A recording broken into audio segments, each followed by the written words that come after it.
This talk today is going to be, well, it still is, but the title was The Life or Practice, Taking Evolution Personally. And this is going to get real personal. So a funny thing happened on the way to IEC.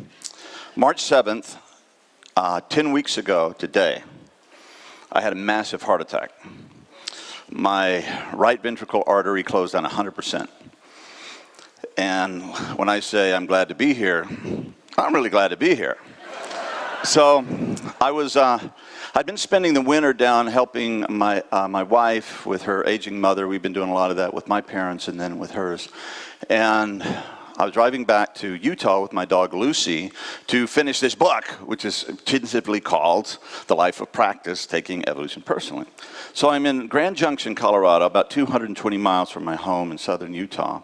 And I go to the gym that I have gyms all over the country when I travel that I go to. So I had this great workout, and I'm walking out in the parking lot, and all of a sudden, everything starts tingling. And this pain right here just starts, it really hurts. And when you have a partial heart attack, I know a little more about heart attacks than I did before, you can think it's a strained muscle or indigestion or something.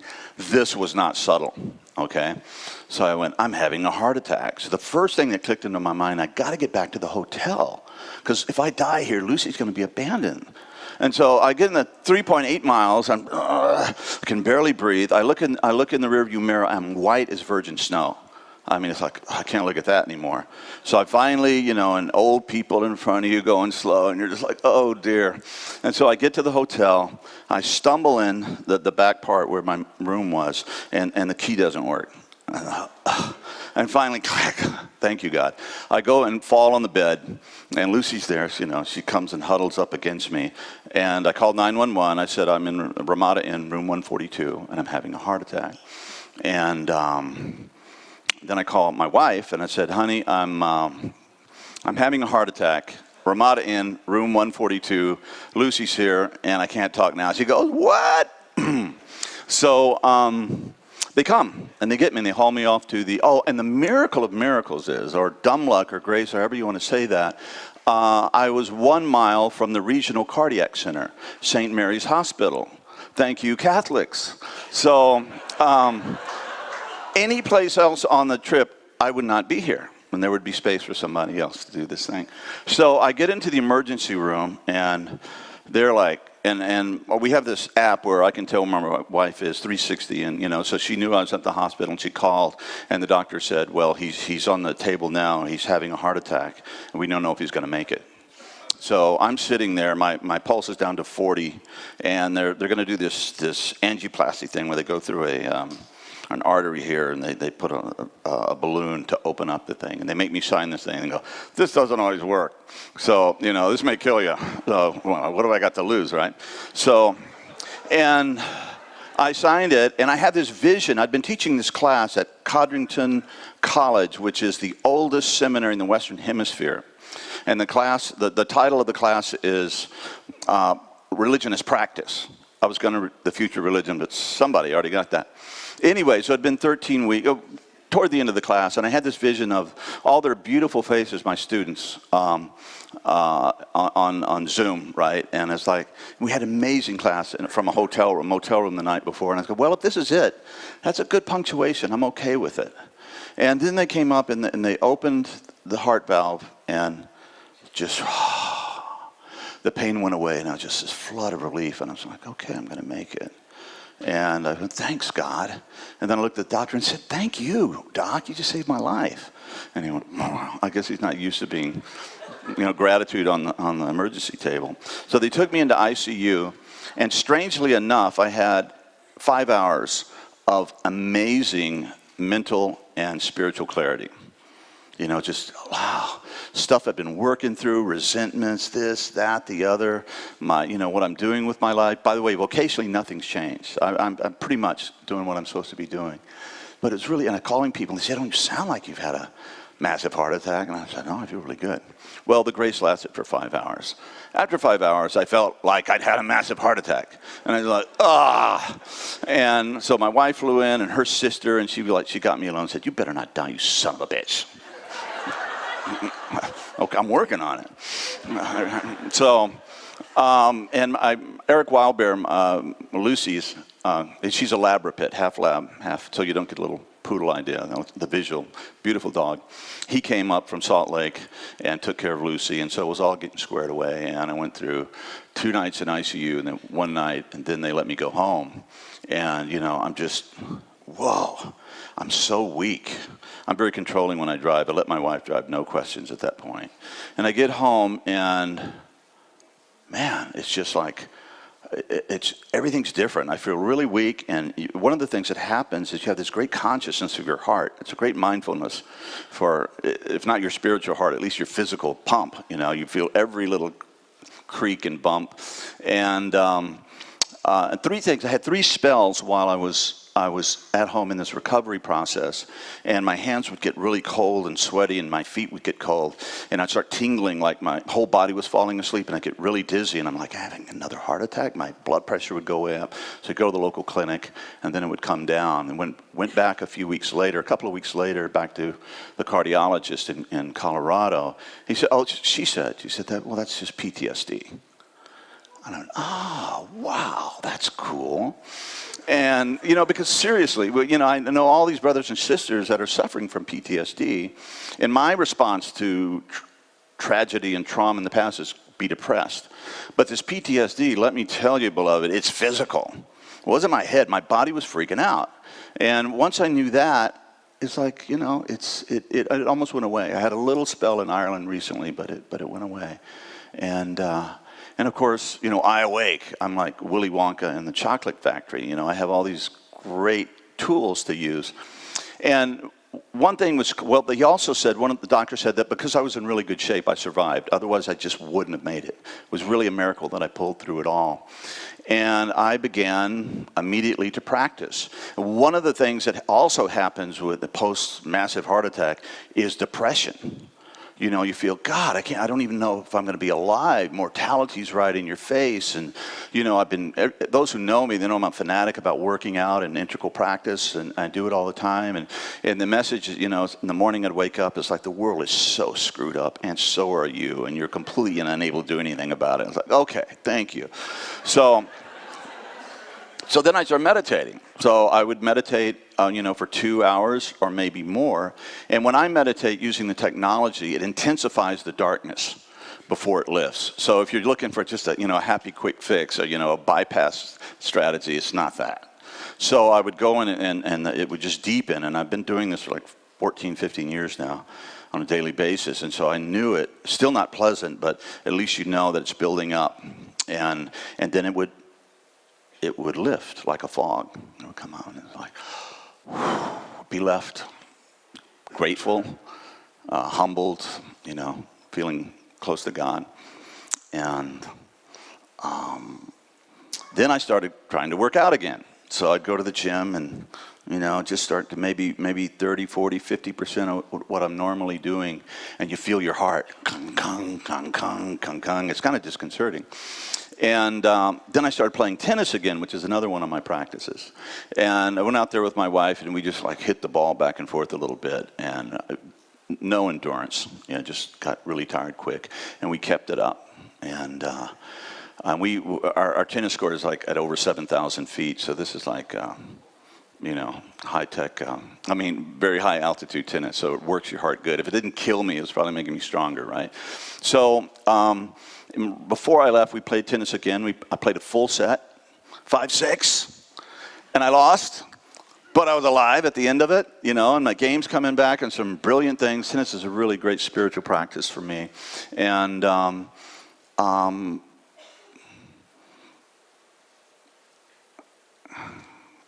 it's just been such like I said, nothing has changed, but everything's changed. It's like the old Zen thing, before enlightenment, chop wood, carry water. After chop wood, carry water. So in this case, before heart attack, chop wood, carry water. After heart attack. And a friend of mine said that I'm playing in the bonus round, right, for you gamers. And it kind of feels like that, It's like every day, wow, I'm back here. I'm alive. That's amazing. Interesting thing, going back to the parking lot and my dog. When I'm dying, the first thing that I think about is my dog, right? It's like when it really came down to push came to shove, I put my dog first. So somebody told me that Abraham Lincoln once said, he said, don't tell me about your religion, show me how you treat your dog. So Cynthia Wigglesworth, you know, if you're out there listening to this, you might put that in your spiritual test. So if the dog thing is really a test of our spiritual health, I'm doing good. I'm doing good. And I had a lot of emails like, you're a complete idiot, you should have called in the parking lot, and that's true. But a noble idiot. Okay, so, but that made me feel good that when I'm faced with almost imminent demise, that I really was thinking about someone else, my beloved dog. So I think practice, integral practice, saved my life. It allowed me to be here. Oh, and then I go back 6 weeks later to the stress test. This is the big thing if you've had a heart attack. So I go back to Colorado, St. Mary's, and I'm bummed out. I don't like hospitals. It saved my life and all that, but I just don't like being in hospitals. So I have my headphones on, and they're 7 in the morning, like sitting on the bench meditating, and they come and they bring me and they take me into this big X-ray where it's like a CAT scan, this huge thing. In 20 minutes to take a picture of your heart, and they let me in train the whole time. So just boom, and then I do the stress test, and they put you on a treadmill, and they hook all these things up to you and checking your blood pressure and your heart and this all that, and they say go for it, because they wanted to get up to 135, but I get up there and I just keep going, and they said, well, go ahead, because the longer you go and the higher your heart rate gets, the better picture we have, the more data we have. So I'm having fun, and they go, okay, that's enough. Nobody's ever quite gone so crazy on the stress machine or on the treadmill, so they took me off. Then they put me in this big X-ray machine again, and by this time I'm having like a class 5 mystical experience. I'm just like, God, and it's all love, and it's okay, just one of those experiences. And I'm thinking, is this going to be like a false positive when they look at my heart? It's going to be like glowing, and then I'll die shortly thereafter. So anyway, I go back home, and a couple of days later, the nurse of the cardiologist calls me and says, well, everything looks really good. Oh, and there was another artery that was partially closed, and they thought they might have to do another procedure. No, it's fine.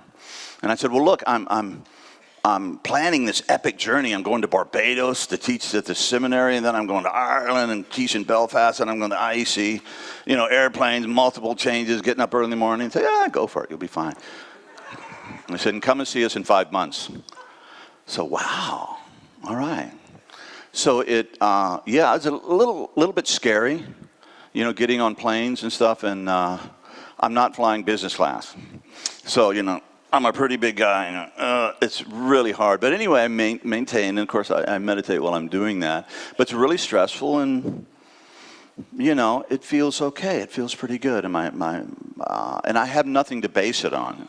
People say, well, you don't look like you had a massive heart attack 10 weeks ago. I don't know what it looks like to have a massive heart attack 10 weeks ago. But the practice of the support and the kindness of people from the integral recovery community, from the spiritual technology community. We have a podcast. It's called The Journey of Integral Recovery. Those folks, the I Awake folks, are just really, it just makes you feel good, and to be loved and to have people affirm that your life matters, So,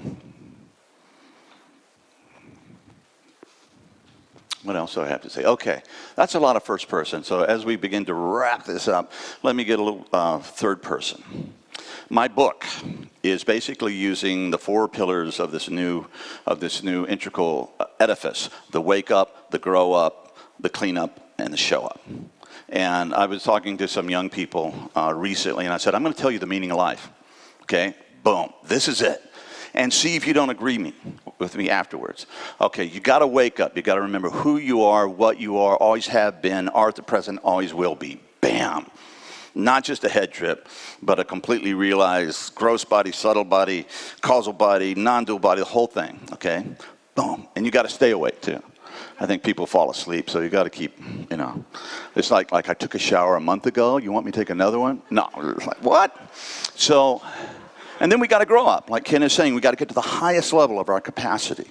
Because why? Because that's where all the answers are. And by the way, Europe, we found out today, it ain't going to happen in green. So we have to go there. And how do you do that? How do you wake up and how do you grow up? It takes practice. And Silas, wherever you are, I love the number, your workshop, you know, he said, what is it? Integral practice is non-negotiable. You know, and as Ken says, that states are free, but stages take hard work. And we know what we have to do now, okay? And then we have to clean up.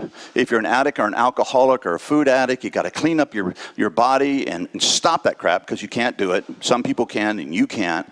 And then you have to do the internal cleanup. The trauma, the PTSD, the negative stories about yourself, about reality, about others that are either conscious or unconscious that are affecting your mind and your body and your health. You got to come up with a story that approximates more positive than approximates reality. And the other thing that's super important, not only do we have the shadows, the dark shadows, the monster shadows that we saw in a workshop the other day, but we have the shadows of light, okay, the light dragons, those essential gifts that are ours and ours alone to give, that if we don't realize them and if we don't develop them and we don't give them back to the world, we get sad, we get cynical, we get depressed, we lose our purpose and we lose our path. And in the Gospel of Thomas, which is a gospel they found in the Egyptian desert in 1948 near a little village called Nag Hammadi in an earthen vessel. And it's a non-dual gospel. I mean, just when we need it the most, right? There it is. To me, it's like Jesus, the bootleg series, you know, the ones that didn't get released. And one of the verses that I really love, Jesus says, if you keep that which is inside of you, it will kill you. But if you bring it forth, it will give you life. And that's what happens when we give our gifts back to the world. When we get in those flow states and we're out of the way. And I'm not talking, I'm being talked. Or I'm not playing, I'm being played. Or I'm not writing, I'm being written through. And that's just the best. And it's not spiritual narcissism. It's where the rubber meets the road. And then, of course, the end part, you got to show up. You got to give it all back. You got to give it all back. You got to keep awake, stay awake, keep waking up, get to the highest level of your potential, work hard, get support, have community, do all that. Get up there, because that's where the answers and the creativity is going to be, and the compassion we need to confront this mess. And you got to clean up, you know, constantly. And deal with your pain and your shadows and our collective shadows. Sometimes when I meditate, it's not just my stuff anymore. It's all of our stuff. Generations past, generations to come. And then we have to give it away. It's about service. You know, once we've done the work, and once we do that work, we do that essential work, then we, John Lennon said, you know, you can be the problem or you can be part of the solution. And it's just non-negotiable at this point. We got to practice, okay? And the early, you know, iterations of Integral, in most cases, it was a glorious head trip, you know? And Integral is a glorious head trip. It's the most glorious head trip I've ever been on. But the other lines have to catch up, and it has to be completely embodied. And now that we're moving in, and Ken's talking about third tier and all these different levels, there's this new territory that we're creating. And we don't have to worry about going too deep, because yeah, you can go through all these different layers, you know, the Hitler layer, this or that layer, but the deepest layer is the ground of being. It's God, it's goodness, it's spirit, a Buddha nature, however you want to define that, and it connects us to everything, and it's really, really good. And Maslow said that we have to touch into that at least once, but I think we have to touch into it regularly, because that gives us the faith and the hope and the translucence to deal with the rest of the stuff. You know, without that, we're just dogs chasing our existential tails. Or if we try to do the other work, or just say the ego's not real and all this, it's all, well, any tradition that says the ego's not real, what happens is they get their butts kicked by the ego. So you have to do that side of the street too. So I think that's about all I have to say. And I love you guys so much. And I'm just grateful to be here. And